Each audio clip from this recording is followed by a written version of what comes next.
We are revising the chapter 2 biological classification of class 11th, and in that we are reading the internal structure of dinoflagellate and few diagrams of various dinoflagellate we are going to see, diatoms also. This is for quick revision of the already studied kingdom Protista. So we can see diatom Cyclotilla, dinoflagellate, goniolax. We can see two things. One is diatom. First one is diatom, which is soap cake slice. Soap cake की तरह इसका पूरा जैसे soap case होता है ना, एक डब्बा जिसमें सोप रखते हैं, जैसे पियर्स सोप आपने देखा होगा, गोल डब्बा आता है उसका, ठीक है। उसका एक नीचे का बॉटम होता है, ऊपर की लिड होती है, वो एक दूसरे में फिक्स होती है। इस टाइप का इनका सेल वॉल होता है, वो भी कांच का बना, सिलिका का बना। और डायनोफ्लैजिलेट का क्या इंपॉर्टेंस है कि इसमें दो फ्लैजिला आपको देखने को मिलेंगे, एक ट्रांसवर्स जो छोटा फ्लैजिला होगा और एक लॉन्गिट्यूडनल जो लंबा। Is it clear? यहाँ तक क्लियर हुआ आपको कि there will be two flagellas in the dinoflagellate and there is one showcase like appearance in the diatom.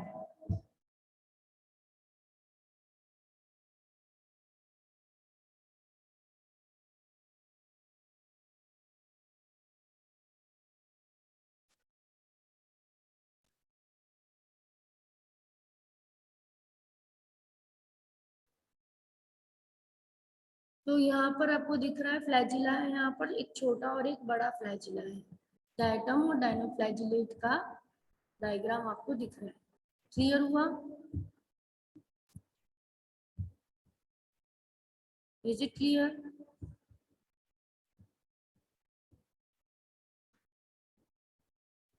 बेटा कुछ बताइए, आप क्या बोल रहे हैं? मुझे कुछ सुनाई नहीं दे रहा। आपको समझ आ रहा है, नहीं समझ में आ रहा? कुछ तो बताइए। डायटम्स और डायनोफ्लैजिलेट के बारे में आपको अंडरस्टैंडिंग हुई? You can raise your hand, you can write in chat whether you are listening or not. We have seen the photos of various dinoflagellates. Repeat again. These are the photos of dinoflagellate, और इनको दूसरा नाम phytoplankton भी होता है क्योंकि इनके अंदर पिगमेंट्स होते हैं, गोल्डन एल्गीज ये हैं। डायनोफ्लैजिलेट और डायटम्स दोनों के अंदर पिगमेंट होते हैं। जैसे आपने गोनियोलैक्स नाम का डायनोफ्लैजिलेट पढ़ा है, रेड कलर का, जो रेड सी करता है, ठीक है। ये तरह तरह के डायटम्स और डायनोफ्लैजिलेट दोनों के इमेजेस हैं। तो डायनोफ्लैजिलेट में फर्क क्या है कि उसमें फ्लैजिला होगा, there will be two फ्लैजिलास।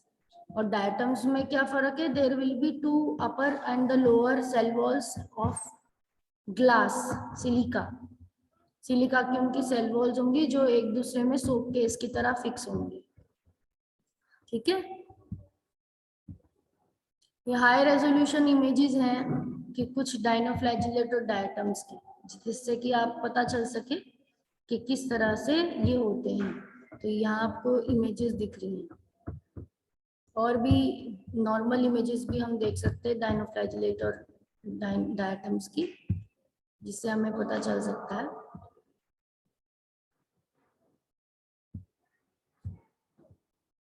Diatoms, there are many different group of phytoplankton species, world और ओशन में मिलते हैं। पेनेट, सेंट्रिक, ये तरह के डायटम्स हैं। ये पहले दो डायटम्स हैं और बाद के जो दिखा रखे हैं वो डायनोफ्लैजिलेट्स हैं, ठीक है। पहला अनआर्मर्ड डायनोफ्लैजिलेट है, दूसरा आर्मर्ड डायनोफ्लैजिलेट है। और आप इसमें हल्का सा देखोगे, लास्ट वाले में फ्लैजिला दिख रहा है, यहाँ पे बिल्कुल पतला सा, बहुत ही ज्यादा फाइन दिख रहा है। और इधर भी दो फ्लैजिला होते हैं, एक ही ऐसे चलता है, छोटा होता है, और एक बहुत लंबा फ्लैजिला होता है। तो लेंथवाइज और ट्रांसवर्स दो फ्लैजिला होते हैं। तो इसमें फोटोसिंथेटिक पिगमेंट्स भी होते हैं, डायनोफ्लैजिलेट में भी और डायटम्स में भी, दोनों में होते हैं। तो these are diatoms, these are dinoflagellate, both have photosynthetic pigments. Frustule यानी सेल वॉल, ये जो इनकी सोप केस की मैंने बोला था कि अबव और बिलो दोनों तरह से लिड जैसी इनकी सेल वॉल्स होती हैं, जिनमें सिलिका भी होता है, कांच का मटेरियल होता है इसके अंदर। यहाँ पे भी देखोगे तो आप डब्बे की तरह दिख रहा है ना, पूरा डिब्बे की तरह, एक ऊपर का लिड और एक नीचे का लिड, इस तरह का इनका अपीयरेंस होता है। Most species featured on this side belong to these two groups. There are several features of phytoplankton or that can identify it as diatom or dinoflagellate. बहुत सारे ऐसे आइडेंटिफाइंग फीचर होते हैं। यहाँ डिफरेंस बिटवीन दे रखा है, चाहे तो आप इसका एक स्क्रीनशॉट ले सकते हो। टेक अ स्क्रीनशॉट, ठीक है। दोनों फोटोसिंथेसिस कर सकते हैं, इनके अंदर फोटोसिंथेसिस पिगमेंट है। Cells are encased in a transparent glass like silica, जो मैं बोल रही हूँ, बात कर रही हूँ।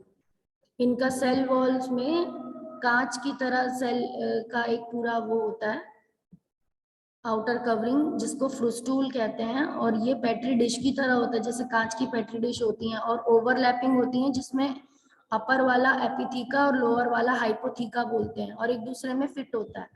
जैसे ये एक ऊपर की लिड है और ये एक नीचे की लिड है, तो इसमें ये ऊपर वाली एपिथीका हो गई, ठीक है, और नीचे वाली क्या हो गई, हाइपोथीका हो गई। और ये दोनों के दोनों थीका मतलब होता है आउटर मोस्ट कवरिंग। तो एपिथीका मतलब ऊपर वाली कवरिंग सिलिका की बनी हुई, और नीचे वाली हाइपोथीका, HYPOTHECA, ठीक है। Is it clear?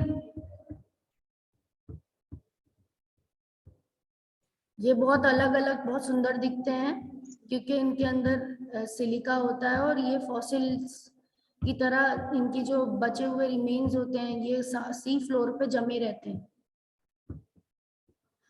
जो हम डायोटोमिशियस अर्थ कह रहे हैं, जिसको मरने के बाद डायोटम्स की डेड बॉडीज के जो ये सेल मेम्ब्रेन्स है सिलिका की बनी, डायटोमिशियस अर्थ बना लेती है वो, डायटोमिशियस अर्थ, डायटम की अर्थ मतलब ये जमा होती रहती है नीचे, जिसको जब सी डाइवर्स निकाल के लाते हैं खोद खोद कर, फिर उनके फिल्टर्स बनाते हैं, क्योंकि कांच बहुत ही ज्यादा बारीक होता है, पॉलिश करने के काम आता है, फिल्ट्रेशन करने के काम आता है डायटम्स का रिमेनिंग सेल वॉल, जो मरने के बाद जमीन पे जमा रहता है, डायटोमिशियस अर्थ कहते हैं उसको। नाउ डायनोफ्लैजिलेट में यूकैरियोट्स सिंगल सेल्ड हैं, 2 फ्लैजिला हैं जिससे वो मूव करते हैं, सेल को भी इसमें भी थीका होता है, ये कभी कभी स्मूथ भी हो सकता है कवरिंग, थीका मतलब कवरिंग, और डिजाइनर भी हो सकता है। Some species are able to migrate vertically water column, कुछ स्पीशीज वर्टिकली चल सकती हैं पानी के अंदर और अपना न्यूट्रिशन वगैरह अपना शिकार ढूंढकर खाना खा सकती हैं, और प्रोटेक्ट भी करते हैं, कुछ स्पीशीज को यूवी रेज से प्रोटेक्ट करने की भी एबिलिटी होती है। Nearly half of known species are capable of photosynthesis, आधी इनमें से डायनोफ्लैजिलेट फोटोसिंथेसिस कर पाते हैं, जबकि डायोटम पूरे पूरे फोटोसिंथेसिस पे ही डिपेंड होते हैं, पर डायनोफ्लैजिलेट में हाफ मेंबर्स फोटोसिंथेसिस करवाते हैं। Some species survive by nutritional modes, absorbing organic or engulf, यानी हेट्रोट्रॉफ है। डायनोफ्लैजिलेट के कुछ आधे मेंबर्स हेट्रोट्रॉफ है। Many of the species combining मिक्सोट्रॉफ है, कुछ कुछ दोनों कर लेते हैं, ऑटोट्रॉफ भी कर लेते हैं और हेट्रोट्रॉफिक भी कर लेते हैं। 2000 में से 60 प्रोड्यूस टॉक्सिन्स डायनोफ्लैजिलेट में, 2000 मेंबर अभी तक डिस्कवर हुए, जिसमें से 60 ऐसे हैं जो टॉक्सिन बनाते हैं। डायनोफ्लैजिलेट बहुत सक्सेसफुल ग्रुप है। इकोसिस्टम एट द टाइम कभी कभी इकोसिस्टम के लिए डेट्रीमेंट हो सकते हैं, मतलब खतरनाक हो जाते हैं, और फेवरेबल कंडीशन में ज्यादा ग्रो कर जाते हैं, जैसे कि एल्गल ब्रूम, जिससे फिश और शेल फिश को पॉइजन हो जाता है, और अगर वो फिश को ह्यूमन ने खाया जो डायनोफ्लैजिलेट से क्या है पॉइजनड है, तो ह्यूमन में भी पॉइजनिंग हो जाएगी। Is it clear? यहाँ तक बातें क्लियर हुई हैं आपको सब? Yes ma'am. इसमें कोई इतना ज्यादा टफ चीज नहीं बता रही हूँ मैं। Yes ma'am. और आपने वर्क कर लिया है अपना? मैंने आपको कहा था आपको अपना वर्क करना है, आपको कल संडे भी मिल गया है। Have you done your work? Protista आपने लिख लिया है?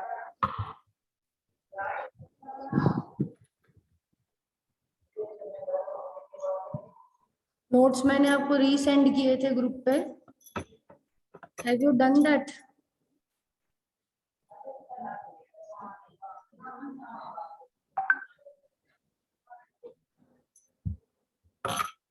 Please tell me, beta.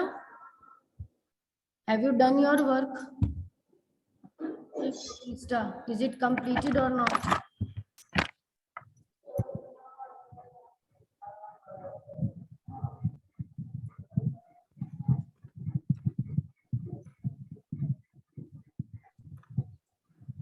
कोई बात नहीं करनी, कुछ बताना नहीं है, मैं कुछ पूछ रही हूँ। I am asking something. Have you done it protista?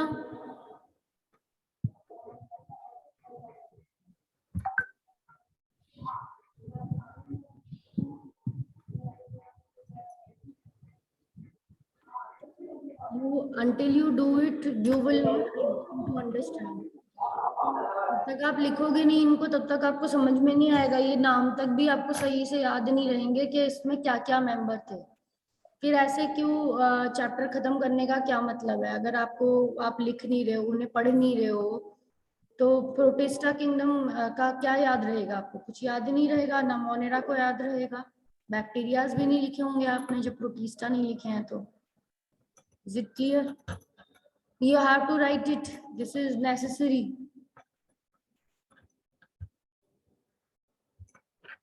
Images of protozoans. ये भी हमने देखा था लास्ट, जो हमने उस दिन सैटरडे को क्लास करी थी, उसमें हमने पैरामीशियम का इमेज देखते हुए क्लास एंड करी थी।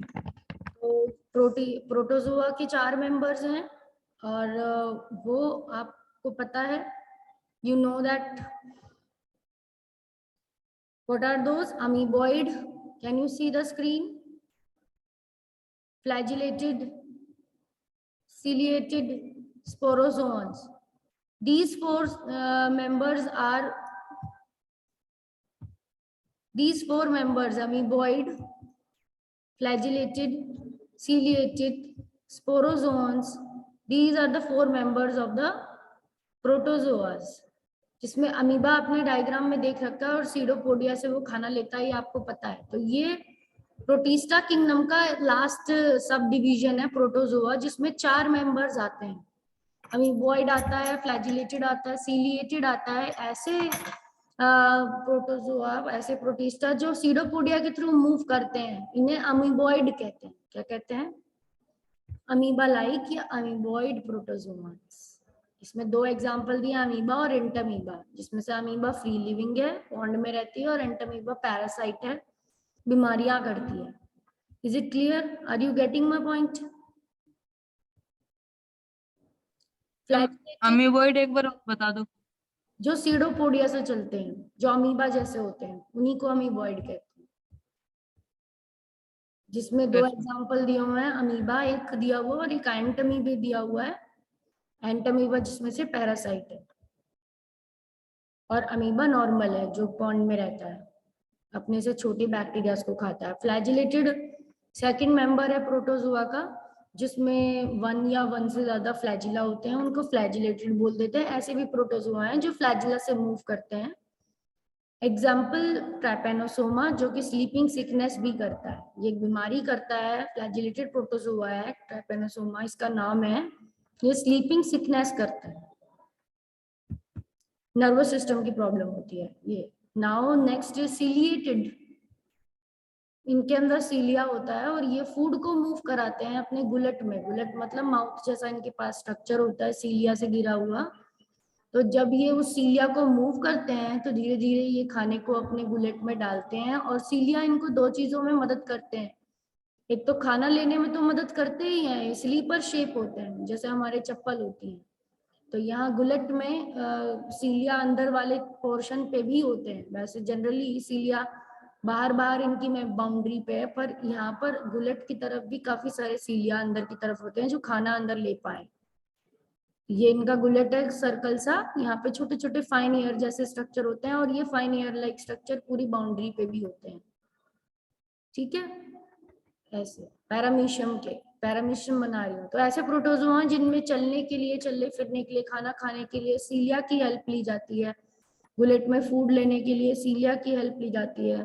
पानी में ये रहते हैं, उनको सीलिएटेड प्रोटोजोआन कहते हैं। Cilia are tiny hair-like structures which help in moving the food into gullet and help in locomotion.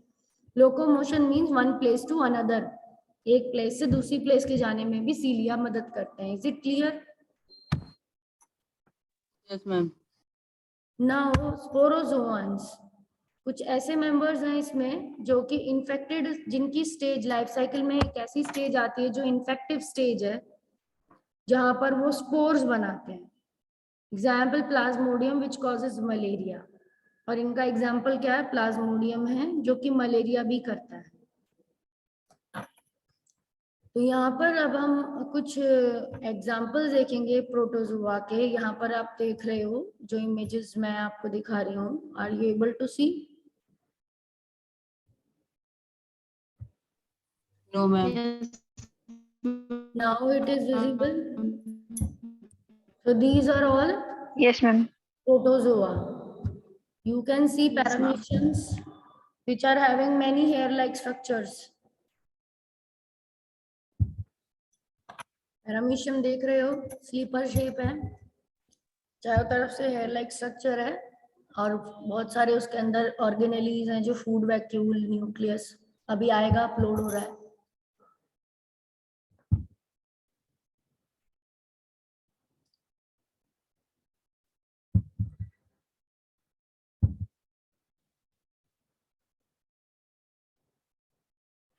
Can you see this? It's a microscopic image of paramecium. Very clearly it is shown there are many cilias. If you want to take a screenshot you can take, or you can also Google it. इसके nucleus दिख रहे हैं, उसके अंदर का पूरा gullet दिख रहा है जिसमें खाना जाता है, फिर वैक्यूल्स बनते हुए दिख रहे हैं। दो न्यूक्लियस हैं सूरज जैसे, जो दो सूरज की तरह गोल और उसकी रेस दिखा रखी है ना, उसके दो न्यूक्लियस होते हैं पैरामीशियम के, एक छोटा एक बड़ा, और दोनों एंड्स पे बीच में जितने भी वैक्यूलर में डाइजेशन होती रहती है दूसरे स्ट्रक्चर्स। तो ये एक एनिमल लाइक स्ट्रक्चर है जो सीलिया से चलता है, यूनिसेलुलर यूकैरियोट, क्योंकि ऑर्गेनेलीज इसके अंदर दिख रही हैं। ठीक है, एक जगह से दूसरी जगह जाने के लिए भी सीलिया यूज करता है। क्लियर हुआ? Yes, ma'am.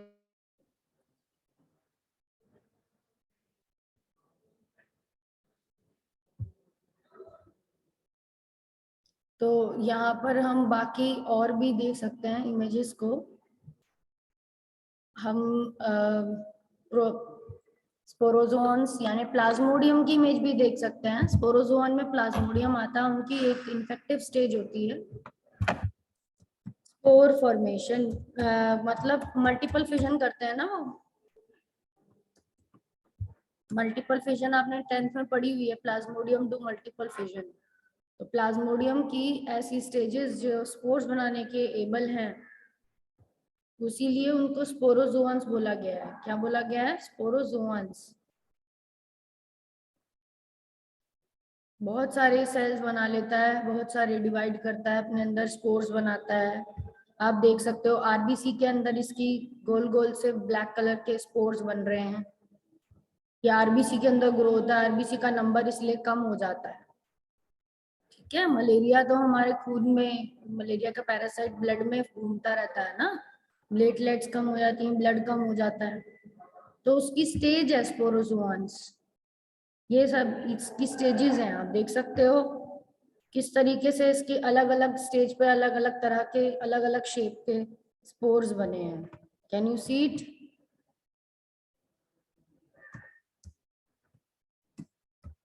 Can you see it? Yes. Yes, ma'am. Yes, ma'am. Microgametocytes, mature scisons, immature scisons, developing trophozoites, ring shape के। Can you see ring shape के इनके स्ट्रक्चर्स हैं और राउंड सर्कुलर स्ट्रक्चर्स हैं, Yes, ma'am. इसीलिए इनको स्पोरोजोअन्स बोलते हैं क्योंकि ये ऐसे मेंबर हैं स्पोरोजोअन प्रोटोजोआ जो कि स्पोर्स बनाते हैं, अलग अलग डिफरेंट शेप्स के स्पोर्स बनाते हैं। अब आपका रह गया फ्लैजिलेटेड, तो फ्लैजिलेटेड प्रोटोजोआ का इमेज देख लेंगे हम, जो कि ट्राइपेनोसोमा ही आएगा, देखेंगे हम, और भी आ सकते हैं, लिशमेनिया भी आ सकता है। There are flagellated protozoas. Can you see one long flagella is there? This is flagellated protozoan, but they are showing Euglena. But I am asking, Euglena is another member we have read. Flagellated trypanosoma, leishmania. These are the members which are members of protozoas. Euglenoids because it's a separate subdivision. So this is a Trypanosoma gambiaceae, a blood flagellate causing Central African sleeping sickness करता है। Can you see it? RBCs के अंदर ये pink colour का Trypanosoma और इसका blue colour का flagella है। Can you identify it? Yes, ma'am. Yes, ma'am. Is showing.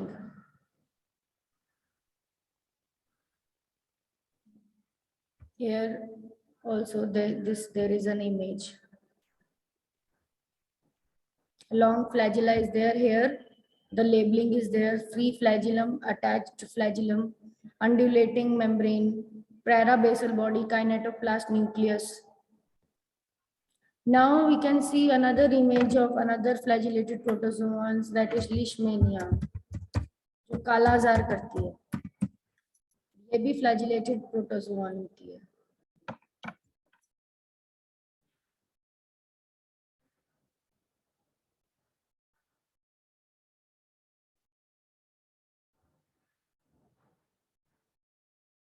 Can you see flagellated image of the protozoa? Yes, ma'am. So now you can see that they are the flagellated protozoans which causes various kind of diseases. ठीक है? So disease करते हैं because ये parasites हैं, दूसरे organisms के host के अंदर भी रहते हैं।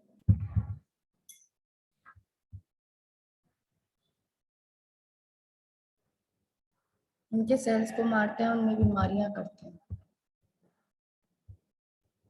तो ये याद रहेंगे आपको प्रोटोजोआ के मेंबर्स। अमीबॉइड, अमीबॉइड का मैंने आपको इसलिए नहीं दिखाया क्योंकि अमीबा आपको पता है, amoeba is very general image, you know.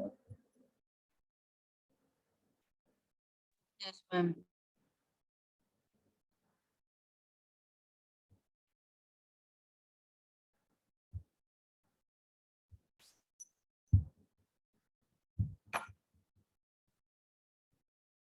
Now diatoms, dinoflagellates हो गया, स्लाइम मोल्ड्स। स्लाइम मोल्ड्स को क्विक रिवीजन करने के लिए हम उसका इमेज देख सकते हैं, slime moulds.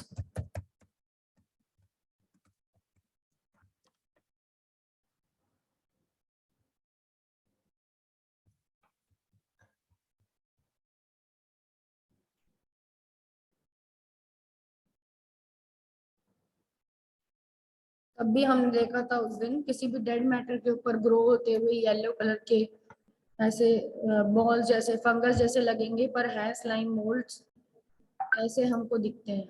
We can find them, किसी भी डेड मैटर पे ये ग्रो हो रहे होंगे। They are fungus like protists, इन्हें फंगस लाइक प्रोटिस्ट कहते हैं।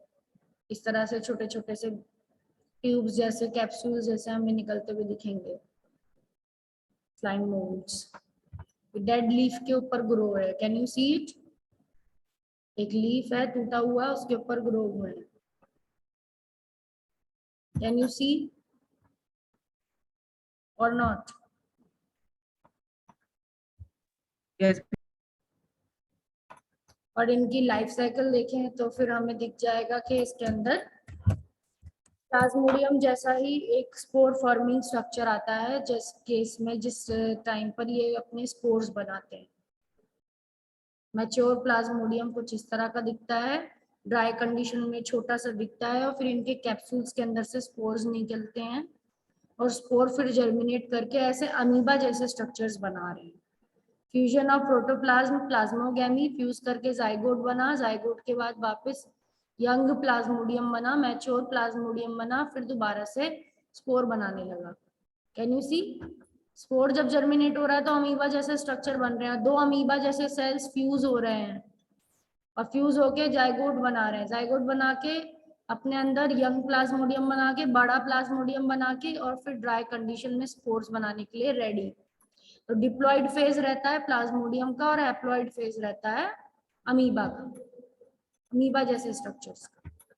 इन ऑर्गेनिजम्स का यूनिसेलुलर स्ट्रक्चर होता है जब ये स्पोर्स के फॉर्म में रिलीज होते हैं, और जब ये दो फ्यूज हो जाते हैं तो जाइगोट बनाकर प्लाज्मोडियम बनाते हैं।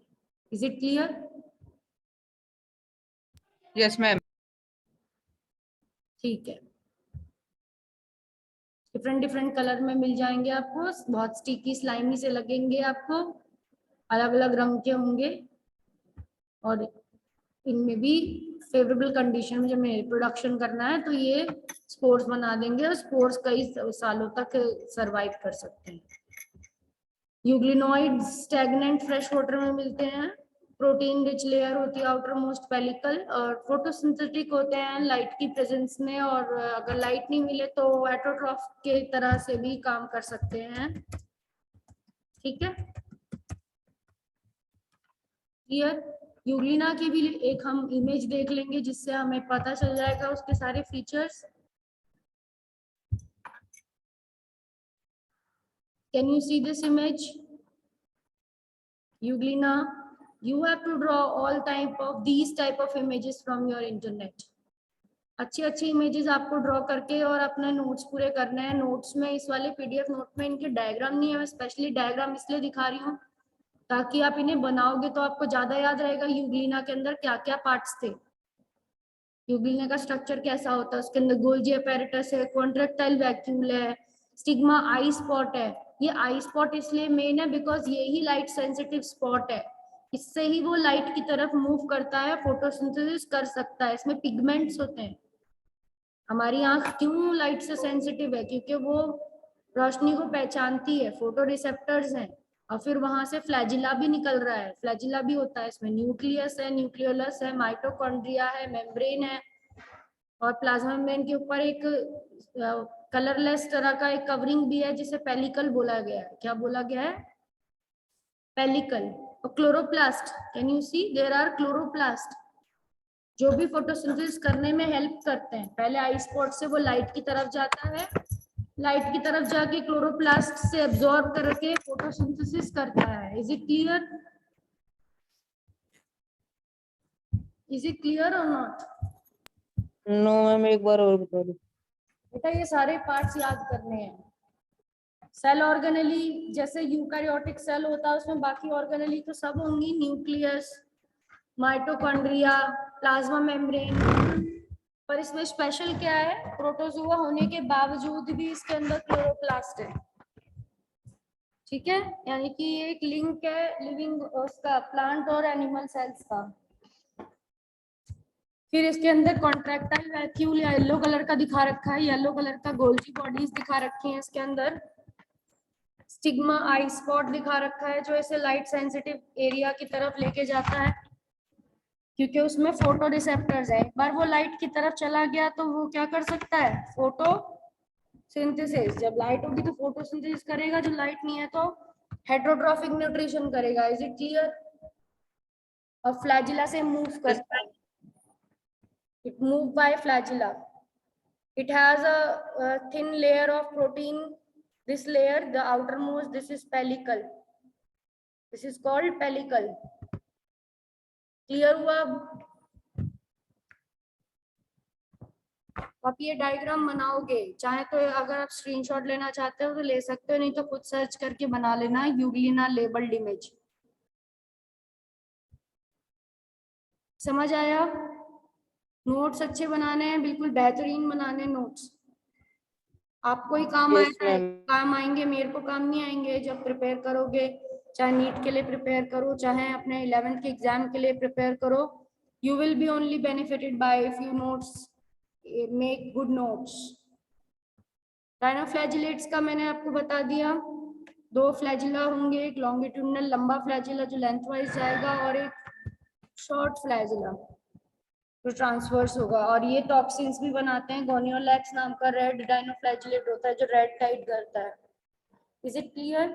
चीफ प्रोड्यूसर हैं ओशन के आपके डायटम्स, ऊपर वाले के ऊपर वाले जो डायटम्स हैं वो क्राइसोफाइट्स भी इन्हें बोला जाता है।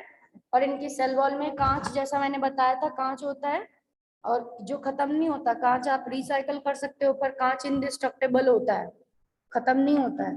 तो ये जब मर भी जाते हैं तब इनकी जो सेल वॉल्स के डिपॉजिट्स होते हैं वो समुद्र के बेस पे पड़े रहते हैं, सी लेवल उस पे, सी बेड पे, और वहां से खुरच के अगर पत्थर जैसे ये निकल निकल के लाते हैं तो उनका फिर इंडस्ट्रीज में काम होता है कि इनसे पॉलिशिंग करने के लिए मटेरियल बनाए जाते हैं। यानी इन पे घिस कर किसी चीज को अगर पॉलिश किया जाए तो बहुत आराम से स्मूथनेस आती है उन चीजों में। और कभी कभी इनसे फिल्टर्स बनाए जाते हैं। कुछ डायटम्स की सेल वॉल क्योंकि पोरस होती हैं, बहुत फाइन पोर्स होते हैं जिनसे, जैसे कि ऑयल रिफाइनरी है, ऑयल को साफ करना है, पर्टिकुलर पोर साइज का फिल्टर चाहिए, तो डायटमेशियस अर्थ से मिल जाता है वो फिल्टर। ठीक है, तो फिल्ट्रेशन ऑफ ऑयल, सिरप्स, उनमें काम आता है, पॉलिशिंग में काम आता है डायटमेशियस। ग्रिटी सॉइल बोलते हैं इसको। ग्रिटी मतलब पोरस होते, बहुत फाइन पोर्स होते हैं और बहुत ज्यादा स्ट्रॉन्ग सॉइल है। ओशंस के बेड पे मिल जाता है क्योंकि ये डेड, जब क्राइसोफाइट डेड होते तब जमा हो गया होता है डायटोमिशियस अर्थ के फॉर्म में। क्वेश्चन आता है what is the use of diatomaceous earth. सब समझ में आ गया जो अभी तक बताया? कुछ ऐसा जो समझ में नहीं आया? You can tell me if there is something which you do not understand. Please tell me your doubts.